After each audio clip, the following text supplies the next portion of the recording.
sarà un colpo di fortuna, ma la tangenziale era 30 anni che se ne parlava. I due stralci, e una non me la fanno inaugurare sicuramente, è già finita, ma mi hanno già detto che lo faranno inaugurare dopo. È già finita quella di Via Udine, però non me la fanno inaugurare. L'altra l'ho inaugurata io, voglio dire, questa amministrazione almeno la dignità e l'umiltà li riconosce, dopodiché dice vabbè, il vento nazionale, bisogna cambiare, ci avete rotto le scatole, siete sempre gli stessi, siamo più bravi, ma se andate di là vi trovate quelli che erano di qua, che addirittura sono anche capilista.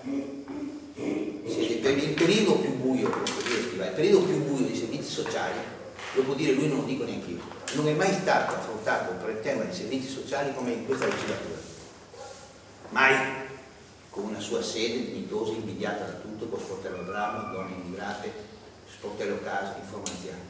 Non è mai esistito un centro anziani come in ex scuola materna, come invidiata da tutto il Veneto orientale. Non c'è mai stato un centro anziani a Summaia, a Lugnana. Non c'è mai stato un centro punto prelievi a Lugnana. Non c'è mai stata una delegazione in una frazione che ha 16 km di lontananza. Non c'è mai stato un consigliere delegato, poi non so se abbia lavorato o non abbia lavorato, non è un problema mio, ma aveva una sede pagata al comune qui dentro, consigliere delegato che doveva fare il sensore all'amministrazione comunale di Portogallo.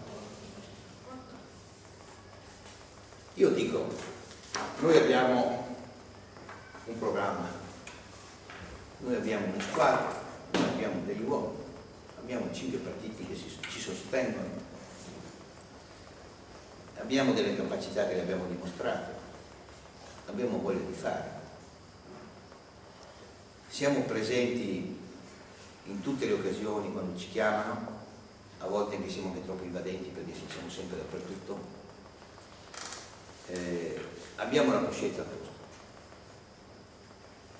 più di quello che potevamo fare non si poteva fare, perché alcune cose non si fanno a prescindere dalla volontà. Se la Regione Veneto mi dà 500.000 euro per fare il campo di San Nicolò,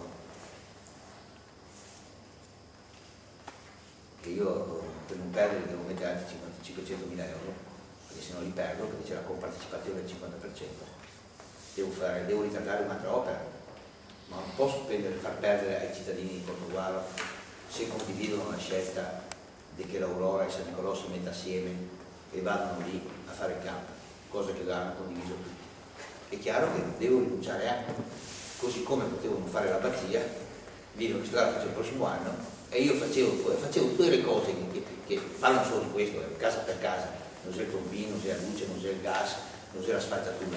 Io avrei fatto tutto a sommare, avrei sfrattato anche tutta la nipote con 350.000 euro. Ma se è questo il consenso della gente ed è questo il mezzo di valutazione, ben vengano gli altri. Si può anche star male quando si perde nella vita, ma poi passa anche il tempo di star male. È morta mia madre, dopo sto soffrendo, ma prima o dopo mi passerà, è passato a tutti. Però bisogna avere l'onestà intellettuale